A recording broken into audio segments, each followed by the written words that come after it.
정월 초나흘 문경 세제 아래 박진사의 저택 대문이 삐걱거리며 열렸습니다. 칠복이라 불리는 사내가 흙먼지를 뒤집어 쓴 채 마당 한가운데 섰습니다. 그는 며칠을 굶주린 듯 비틀거렸지만 대문을 지키던 하인들을 향해 고개를 숙이는 손끝은 떨림이 없었습니다. 박진사가 안채에서 나와 칠복을 훑어보았습니다. 칠복은 텅 빈 눈으로 마당의 흙바닥을 내려다보며 머슴자리를 청했습니다. 박진사는 칠복의 앙상한 어깨를 툭 치며 마당 구석의 장작더미를 가리켰습니다. 칠복은 군말 없이 장작더미 옆으로 다가갔습니다. 그가 대문을 넘어 들어온 순간 저택을 감싸고 있던 겨울의 정적은 팽팽하게 당겨진 활시위처럼 변했습니다. 칠복은 마당에 흩어진 장작을 하나씩 집어 올렸습니다. 그의 시선은 박진사가 사라진 안채의 문틈을 향해 고정되었습니다. 저택의 주인은 알지 못했습니다. 칠복은 도끼자루를 꽉 쥐었습니다. 그의 손마디가 하얗게 굳어갔습니다. 도끼가 장작을 내리칠 때마다 마른 나무가 쩍 소리를 내며 갈라졌습니다. 그의 시선은 도끼날이 아닌 안채의 창문을 향해 있었습니다. 박진사가 방 안에서 서류를 뒤적이는 소리, 하인들이 쟁반을 들고 안채를 드나드는 발소리까지 칠복의 귀는 저택의 모든 움직임을 기록했습니다. 그는 장작을 패는 틈틈이 몸을 돌려 안채의 동태를 살폈습니다.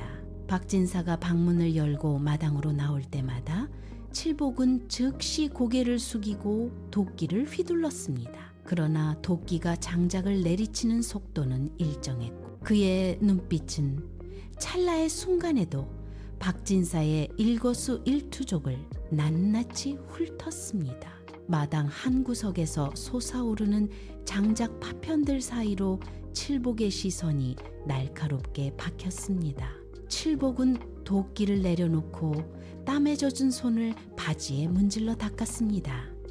그는 안채를 향해 한 걸음 내디뎠습니다. 밤이 깊어지자 칠복은 서재의 창호지를 조심스럽게 뚫었습니다. 방 안에는 박진사가 과거 급제를 위해 훔쳐낸 선비의 문집이 놓여 있었습니다. 칠복은 떨리는 손으로 문집의 갈피를 넘겼습니다. 그 안에는 10수년 전 박진사의 칼날 아래 쓰러졌던 아버지의 마지막 필적이 선명하게 남아 있었습니다. 칠복은 문집 모서리에 묻은 핏자국을 엄지손가락으로 훑었습니다.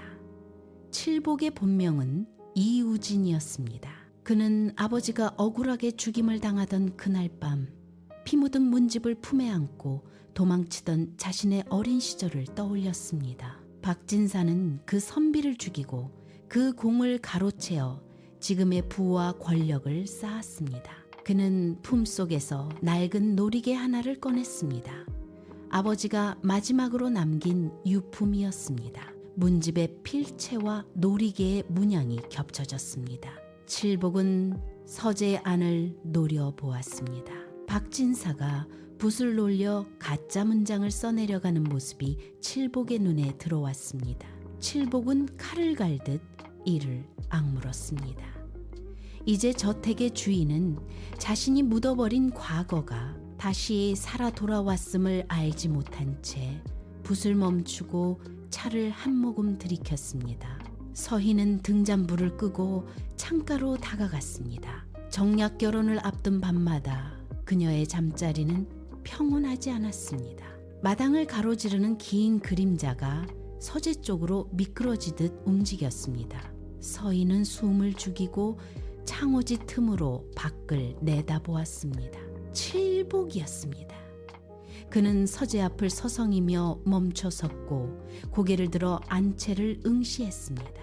서희는 손을 뻗어 창틀을 꽉 움켜쥐었습니다. 손가락 마디가 하얗게 질렸습니다. 칠복의 그림자는 서재의 기둥을 타고 올라가 벽면을 길게 가로질렀습니다. 서희는 뒷걸음질치며 벽에 등을 기댔습니다. 칠복이 서재 문 앞에 멈춰서서 문고리를 가볍게 건드리는 소리가 들렸습니다. 쇳소리가 날카롭게 밤 공기를 갈랐습니다. 서희는 심장이 조여드는 것을 느꼈습니다. 불꽃은 이유 없이 흔들렸고 방 안의 공기는 무겁게 가라앉았습니다.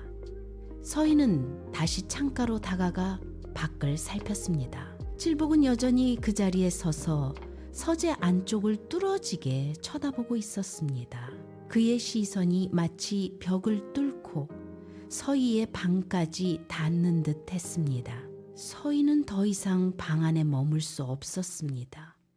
그녀는 서재로 향하는 좁은 복도를 따라 발소리를 죽이며 걸었습니다. 발밑에 마룻바닥이 삐걱거리는 소리가 유독 크게 들렸습니다. 서재 모퉁이를 도는 순간 칠복이 서 있었습니다. 그는 서재 문을 등지고 서서 서희를 기다린 듯 움직임 없이 서 있었습니다. 두 사람 사이의 거리는 불과 3걸음이었습니다.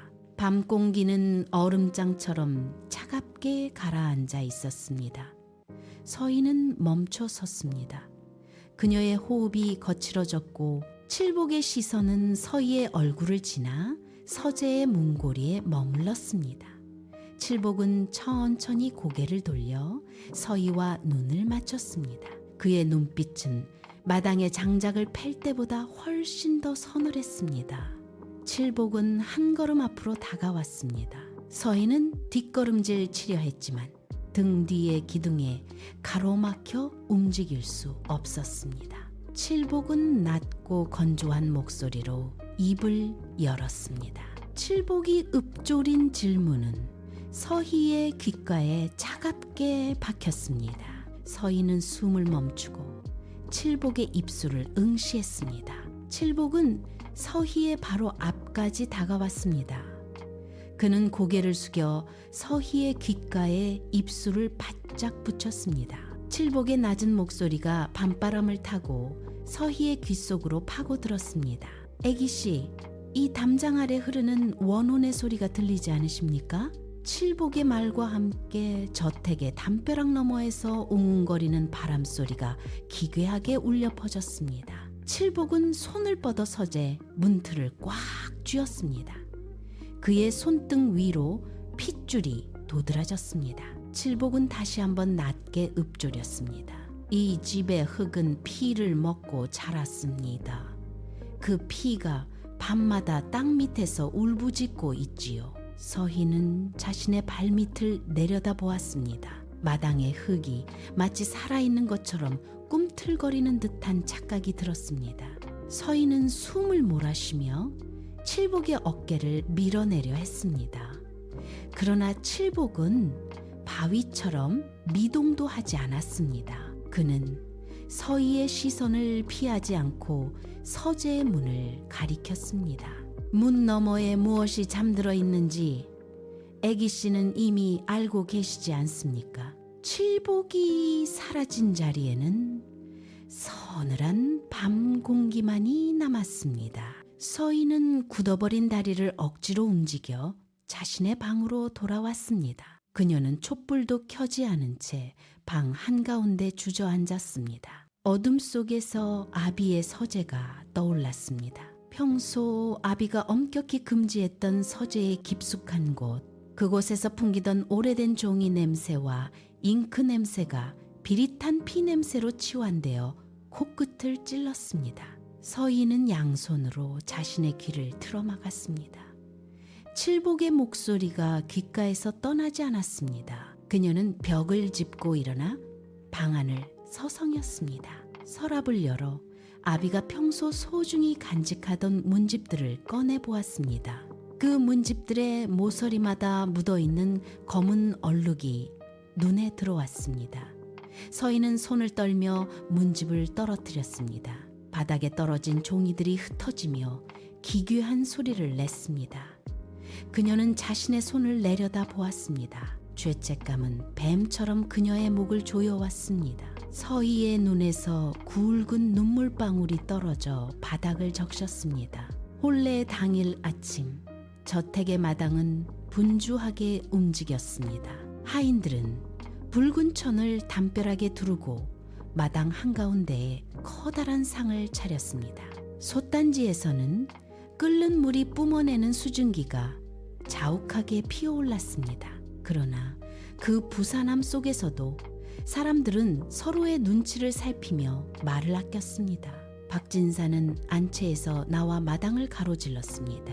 그의 발걸음 소리가 마당의 자갈을 짓밟을 때마다 하인들은 일제히 고개를 숙였습니다. 저택의 공기는 팽팽하게 당겨진 활시위처럼 굳어 있었습니다. 부엌에서는 칼질 소리가 규칙적으로 울려 퍼졌지만 그 소리는 잔치의 흥겨움보다는 서늘함을 풍겼습니다. 서인은 방문을 굳게 닫은 채 안에서 밖의 소란을 듣고 있었습니다.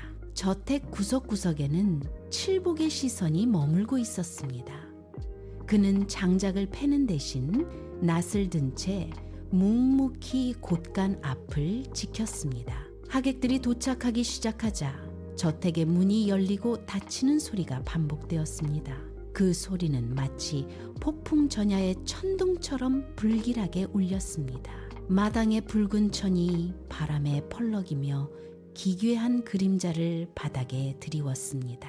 잔치는 화려하게 치장되었으나 그 아래 흐르는 긴장은 이미 한계점에 다다라 있었습니다. 박진사는 칠복을 불러 세워 곡간 열쇠를 던졌습니다. 귀한 손님들이 오시니 곡간을 단단히 지키고 아무도 얼씬하지 못하게 하라. 칠복은 고개를 숙여 명령을 받들었습니다. 그는 곡간 문을 닫고 자물쇠를 채운 뒤 그 앞에 털썩 주저앉았습니다. 칠복의 손에는 낫이 들려 있었습니다.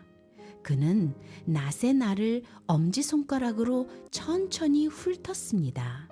쇳소리가 낮게 울렸습니다. 칠복은 낫의 날카로움을 확인하듯 닷집 한 줌을 베어냈습니다. 집단이 허공에서 맥없이 잘려나갔습니다. 저택 너머 잔치 마당에서는 술잔 부딪히는 소리와 웃음소리가 섞여 들려왔지만 곡간 앞의 공기는 얼음처럼 차가웠습니다. 칠복은 낫의 자루를 꽉 쥐었습니다. 그의 손등 위로 핏줄이 팽팽하게 솟아올랐습니다. 그는 고개를 들어 안채를 응시했습니다. 낫의 날에 반사된 햇빛이 그의 눈가에 날카로운 빛을 그었습니다. 하인들이 술상을 나르며 곁을 지나갔지만 칠복은 미동도 하지 않았습니다. 그는 마치 사냥감을 기다리는 맹수처럼 낫을 든 채 굳게 앉아 있었습니다. 복수의 시간은 낫의 날처럼 예리하게 벼려지고 있었습니다. 밤이 깊어지자 저택을 채웠던 소란이 썰물처럼 빠져나갔습니다. 마지막 하객들이 대문을 나서는 소리가 멀어지고 마당에 켜두었던 등불들이 하나둘씩 꺼졌습니다. 그는 무릎에 묻은 흙을 털어내고 손에 쥔 낫을 소매 안쪽으로 깊숙이 밀어 넣었습니다. 칠복의 발바닥이 자갈을 밟을 때마다 서늘한 마찰음이 정적을 갈랐습니다. 창호지 너머로 희미한 촛불이 일렁이고 있었습니다. 칠복은 담벼락을 따라 천천히 이동했습니다. 그의 그림자가 뒤틀린 나뭇가지처럼 마당을 가로질러 신방 문 앞에 닿았습니다. 저택 안의 모든 숨소리가 멈춘 듯 했습니다. 바람조차 불지 않는 고요 속에서 칠복은 신방의 문고리를 향해 손을 뻗었습니다. 그의 손가락 끝이 차가운 금속 문고리에 닿았습니다. 칠복은 잠시 멈춰서서 안채의 기척을 살폈습니다. 문 안쪽에서 들려오는 미세한 옷기 스치는 소리가 칠복의 귀에 꽂혔습니다. 칠복은 문고리를 꽉 움켜쥐었습니다. 새덩이가 그의 소나기 안에서 삐걱거리는 소리를 냈습니다. 그는 망설임 없이 문을 거칠게 밀어젖혔습니다. 문짝이 문틀에 부딪히며 둔탁한 굉음을 냈습니다. 닫혀있던 신방의 공기가 칠복의 진입과 함께 소용돌이쳤습니다. 촛불이 일시에 흔들리며 방 안의 그림자를 길게 늘어뜨렸습니다. 칠복은 방 안으로 성큼 발을 들였습니다. 그의 발소리가 마루바닥을 묵직하게 울렸습니다. 서희는 놀라 몸을 일으키려 했으나 칠복의 서늘한 기운에 압도되어 굳어버렸습니다. 칠복은 신랑의 예복을 입은 자가 아니었습니다. 그는 낫을 소매에서 꺼내 바닥에 떨어뜨렸습니다. 쇳덩이가 바닥에 닿으며 날카로운 금소금을 냈습니다. 칠복은 서희를 내려다보며 꼿꼿이 섰습니다. 그의 눈빛은 흔들림 없는 칼날처럼 서희의 시선을 정면으로 꿰뚫었습니다. 그는 복수를 집행하기 위해 찾아온 화신처럼 서 있었습니다. 칠복은 품 안에서 묵직한 서류 뭉치를 꺼냈습니다. 낡은 종이 끝은 누렇게 변색되어 있었고 그 위에는 붉은 인장이 선명하게 찍혀 있었습니다. 그는 서희를 향해 한 걸음 다가갔습니다. 바닥의 돗자리가 그의 발밑에서 바스락거렸습니다. 칠복은 서희의 눈을 똑바로 응시하며 낮고 단호한 목소리로 입을 열었습니다. 내 이름은 칠복이 아니다. 이우진이다. 그 이름이 방 안의 공기를 가르며 울려 퍼졌습니다. 서희의 동공이 크게 흔들렸습니다. 칠복은 손에 쥐고 있던 서찰을 서희의 발치로 거칠게 던졌습니다. 종이 뭉치가 바닥에 떨어지며 둔탁한 소리를 냈습니다. 서찰은 펼쳐지며 그 안에 담긴 박진사의 추악한 과거를 드러냈습니다. 무고한 선비를 죽이고 문집을 탈취한 정황이 낱낱이 기록된 글자들이 촛불 아래 선명하게 드러났습니다. 칠복은 서찰을 가리키며 다시 한번 서희를 압박했습니다. 이것이 네 아비가 쌓아 올린 부의 실체다. 서희의 시선이 바닥에 흩어진 종이 조각들 위로 머물렀습니다. 그녀의 손끝이 미세하게 떨리기 시작했습니다. 칠복은 서희가 진실을 마주하도록 강요하며 방 안의 모든 공기를 복수의 무게로 짓눌렀습니다. 서희의 시선이 바닥에 흩어진 종이 위를 훑었습니다. 익숙한 필체, 아비가 매일같이 붓을 놀리던 그 획들이 눈에 들어왔습니다. 그녀는 떨리는 손을 뻗어 종이 한 장을 집어들었습니다. 먹물로 꾹꾹 눌러 쓴 글자마다 아비의 탐욕이 묻어 있었습니다. 서희의 숨소리가 가빠졌습니다. 그녀는 종이를 쥔 손에 힘을 주어 구겼습니다. 종이가 바스락거리며 비명을 질렀습니다. 그녀의 무릎이 힘없이 꺾였습니다. 서희는 바닥에 주저앉으며 상체를 앞으로 숙였습니다. 가슴을 짓누르는 압박감에 그녀는 헐떡였습니다. 입술이 파르르 떨렸고 눈에서는 굵은 눈물이 뚝뚝 떨어져 종이 위로 번졌습니다. 그녀는 고개를 저으며 현실을 부정하려 했습니다. 하지만 눈앞의 증거는 너무나 선명했습니다. 서희는 양손으로 얼굴을 감싸 쥐었습니다. 억눌린 울음소리가 목구멍을 타고 터져나왔습니다. 그녀의 어깨가 격렬하게 들썩였습니다. 서희는 바닥을 긁으며 몸을 웅크렸습니다. 그녀의 세상이 무너져 내리는 소리가 촛불의 일렁임과 함께 방 안을 맴돌았습니다. 방문이 굉음을 내며 활짝 열렸습니다. 박진사가 헐떡이는 숨을 몰아쉬며 신방 안으로 들이닥쳤습니다. 그는 흩어진 서찰과 바닥에 주저앉은 서희를 번갈아 보았습니다. 박진사의 눈동자가 공포로 크게 확장되었습니다. 그는 서희의 발치에 놓인 서찰을 발견하고는 멈칫했습니다. 서찰을 집어들려는 그의 손이 허공에서 크게 떨렸습니다. 글자를 확인한 박진사의 얼굴이 순식간에 흑빛으로 변했습니다. 그는 뒷걸음질치며 문지방에 발이 걸려 비틀거렸습니다. 박진사는 칠복을 향해 손을 내저으며 횡설수설하기 시작했습니다. 이것은 오해다. 누군가 나를 모함하려는 수작이다. 그의 목소리는 갈라져 나왔고 입가에는 침이 맺혔습니다. 그는 바닥에 무릎을 꿇고 칠복의 발치로 기어갔습니다. 제발 내가 가진 재물을 모두 줄 테니 이 일만 덮어다오. 그는 칠복의 다리를 붙잡으려 했으나 칠복은 차갑게 그를 밀쳐냈습니다. 박진사는 바닥에 엎드린 채 짐승처럼 헐떡였습니다. 자신의 치부가 만천하에 드러났다는 사실에 그는 비굴하게 고개를 조아리며 목숨을 구걸했습니다. 박진사는 바닥을 기며 칠복의 발등에 이마를 떴습니다. 둔탁한 소리가 방 안에 울렸습니다. 그는 엉엉 울음을 터뜨리며 자신의 죄를 덮어달라고 애원했습니다. 박진사는 칼끝이 자신의 목에 닿자마자 멈칫했습니다. 그는 칠복의 다리를 붙잡고 매달리며 횡설수설했습니다. 내가 그 선비를 죽인 것은 다 가문을 위한 선택이었다. 너도 알지 않느냐며 억지 논리를 펼쳤습니다. 박진사의 눈은 굴러다니며 어떻게든 살아남을 구멍을 찾고 있었습니다. 그는 칠복의 발목을 꽉 쥐고 손톱으로 바닥을 긁었습니다.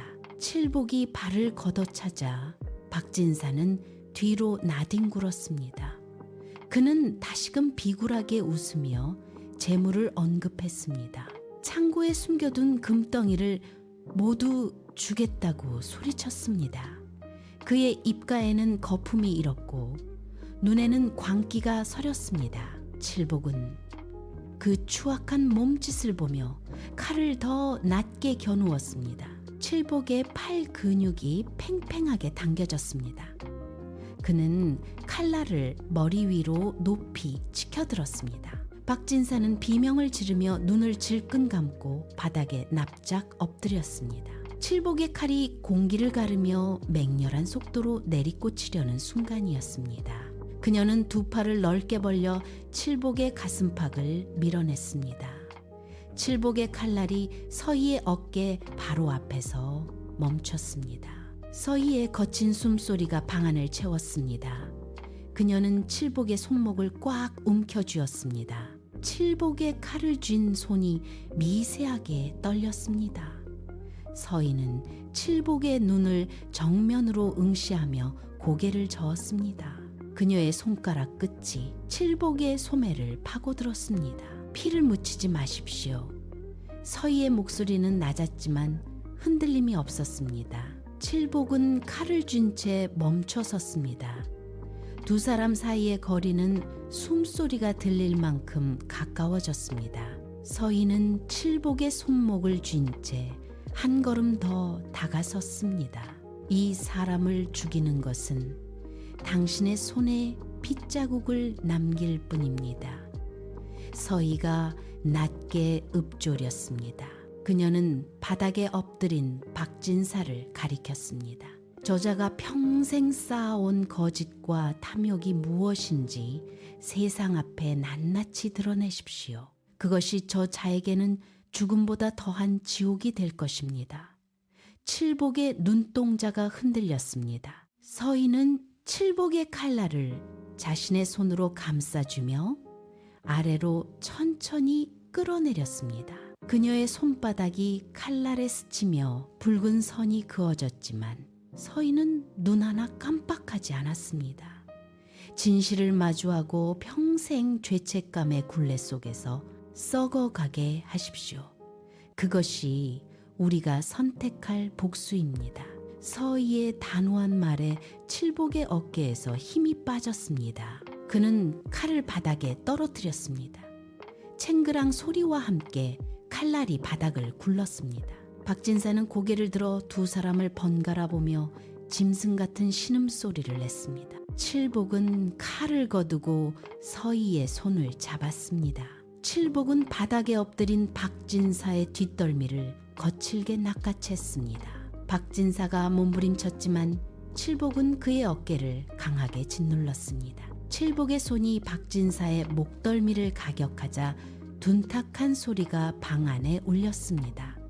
박진사의 몸이 힘없이 바닥으로 고꾸라졌습니다. 그는 눈을 뒤집으며 의식을 잃고 축 늘어졌습니다.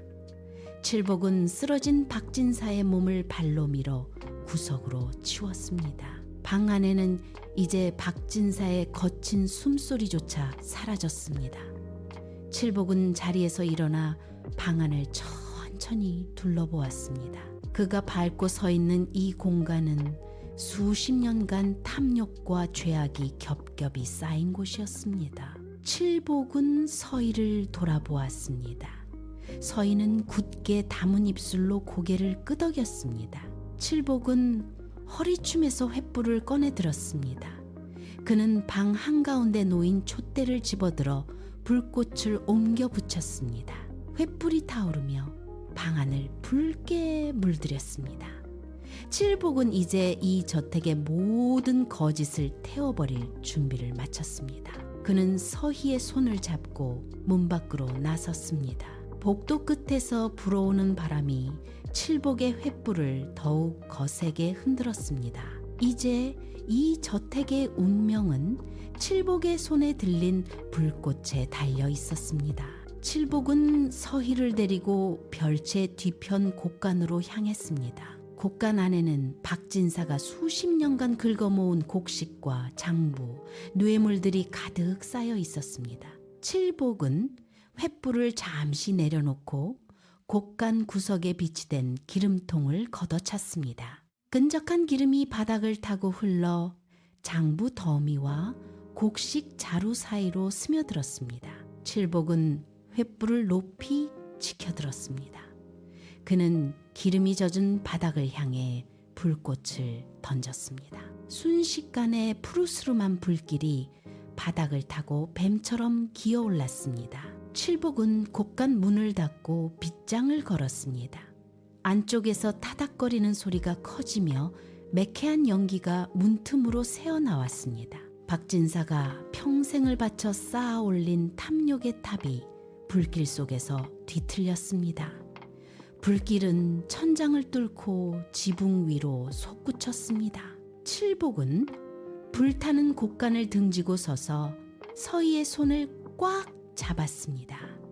곡간 안의 모든 것이 검은재로 변해가는 동안 두 사람의 그림자는 불빛을 받아 길게 늘어졌습니다. 이제 저택의 근간이 되는 탐욕의 뿌리가 불길 속에서 완전히 타들어가고 있었습니다. 곡간에서 솟구친 불길은 굶주린 짐승처럼 저택의 석가래를 타고 번져나갔습니다. 마른 나무가 비명을 지르며 꺾이는 소리가 밤하늘을 갈랐습니다. 기와 지붕 위로 치솟은 불꽃은 어둠을 밀어내고 마당 전체를 붉은 빛으로 뒤덮었습니다. 박진사가 수십 년간 쌓아 올린 가문의 위세가 불길 속에서 뒤틀리고 녹아내렸습니다.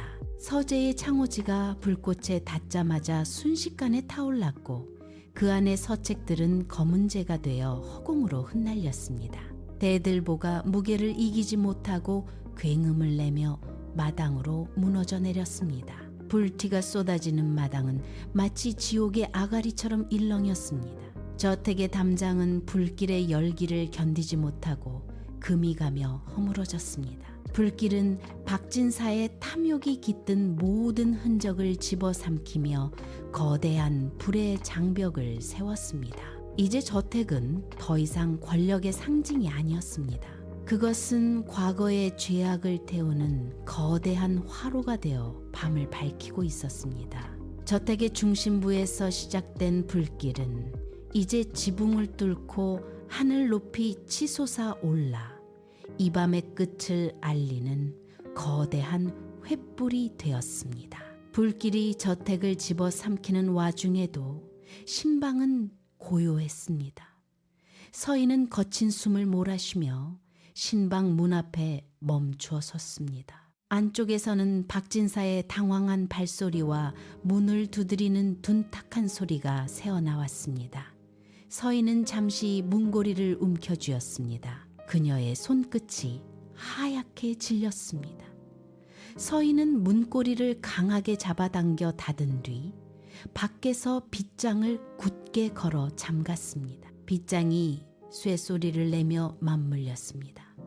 안에서 박진사가 문을 발로 차며 비명을 질렀지만 서희는 뒤를 돌아보지 않았습니다. 그녀는 문 앞에 꽂힌 빗장을 다시 한번 확인하며 손을 뗐습니다.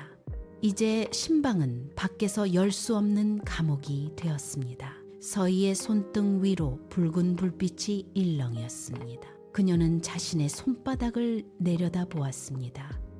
아비의 죄악이 깃든 문을 스스로 닫음으로써 그녀는 가문의 굴레를 물리적으로 끊어냈습니다. 문틈 사이로 매캐한 연기가 스며들기 시작했습니다. 서희는 빗장을 걸어 잠근 손을 가슴에 얹고 깊은 숨을 내뱉었습니다. 그녀의 등 뒤로 타오르는 불길이 신방의 창호지를 붉게 물들였습니다. 서희는 아비의 목소리가 들려오는 문을 등지고 천천히 마당을 가로질러 걸음을 옮겼습니다. 저택의 붕괴음이 등 뒤에서 벼락처럼 터져 나왔습니다. 칠복은 서희의 손을 낚아채듯 붙잡고 마당을 가로질러 담장 너머 어둠 속으로 뛰어들었습니다. 발밑에 흙먼지가 불빛을 받아 붉게 튀어올랐습니다. 두 사람은 거친 숨을 몰아쉬며 고갯마루를 향해 달리기 시작했습니다. 가파른 산길은 발을 헛디디게 했지만 칠복은 멈추지 않고 서희를 이끌었습니다.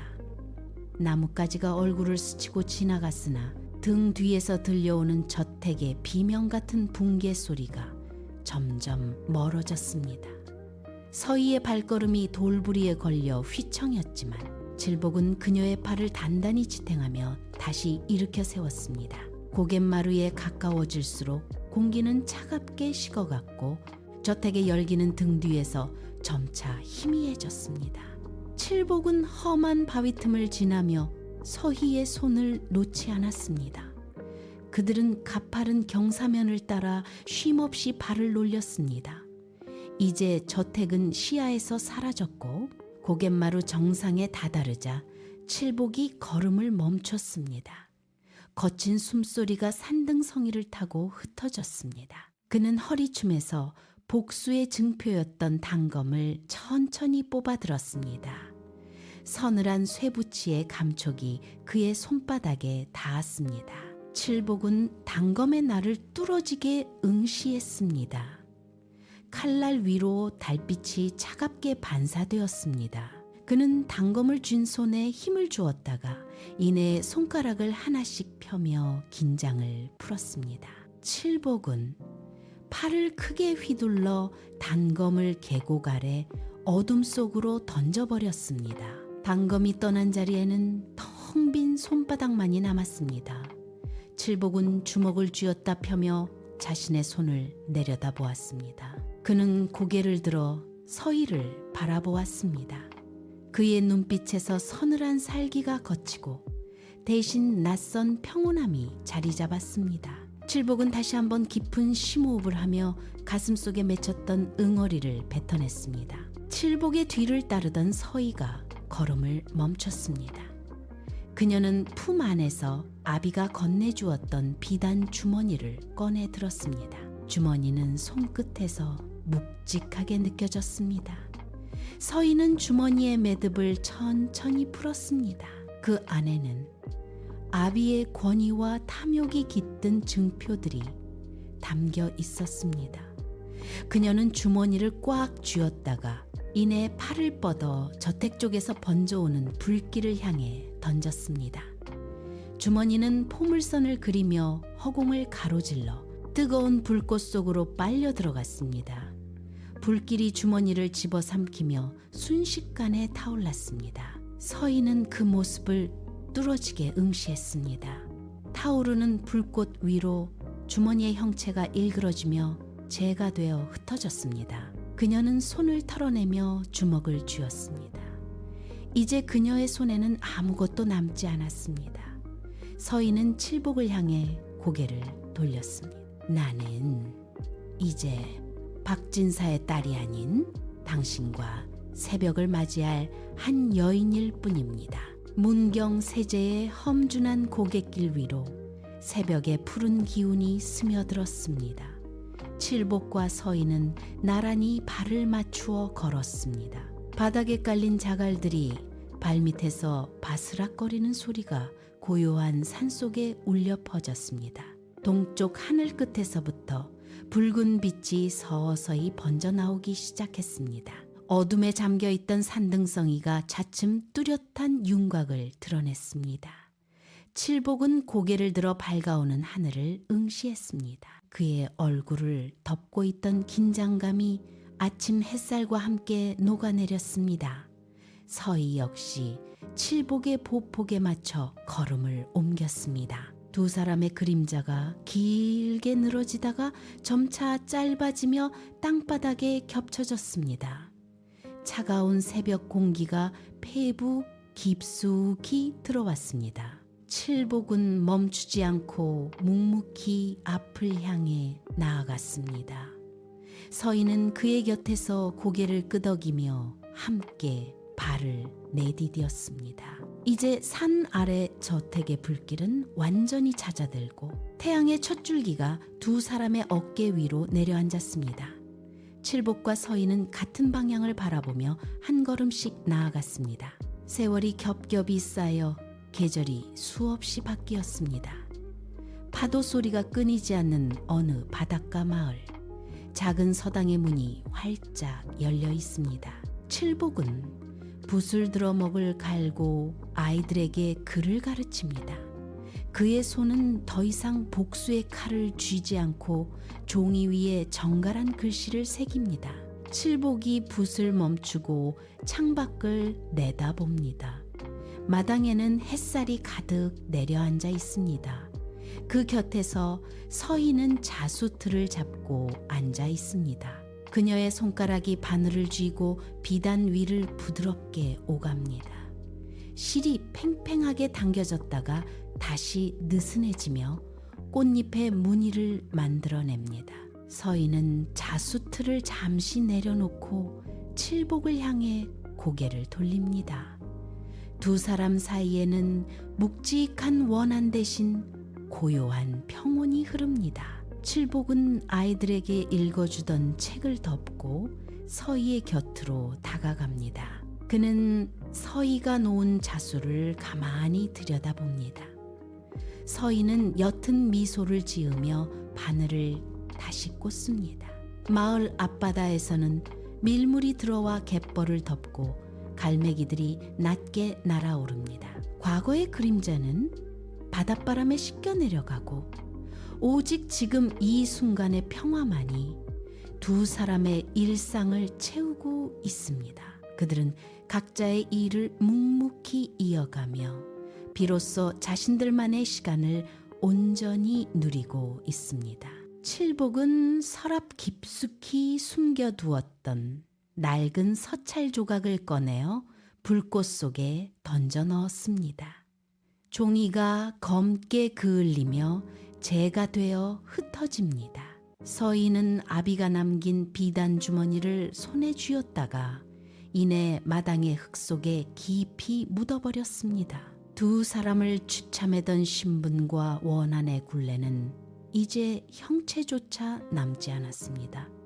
칠복이 서희를 바라봅니다. 그의 눈가에 맺혀있던 서늘한 기운이 사라지고 그 자리에는 맑은 안도감이 자리 잡았습니다.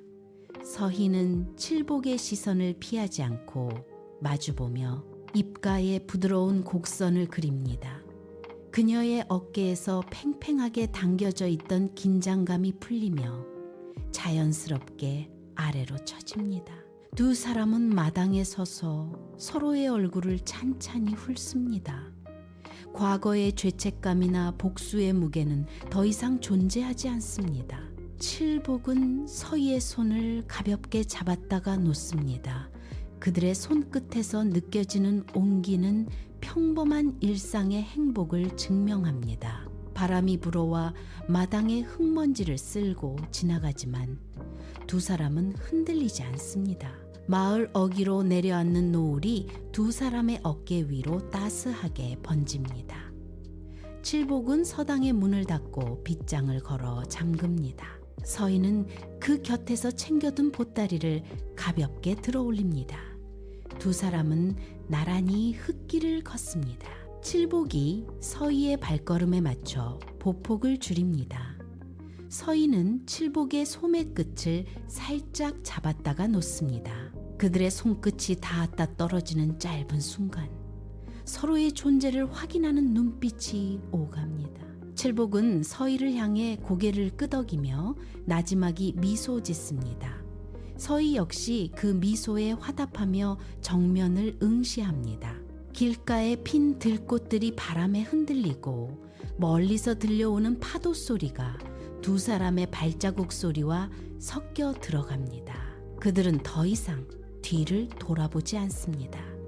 마을을 등지고 걷는 두 사람의 뒷모습이 점점 작아집니다. 칠복의 든든한 어깨와 서희의 차분한 걸음걸이가 노을 속으로 스며듭니다. 긴 세월을 거쳐 비로소 도달한 이 평온한 시간은 두 사람의 그림자가 하나로 겹쳐지며 길게 늘어집니다. 그들은 새로운 새벽을 향해 묵묵히 나아갑니다.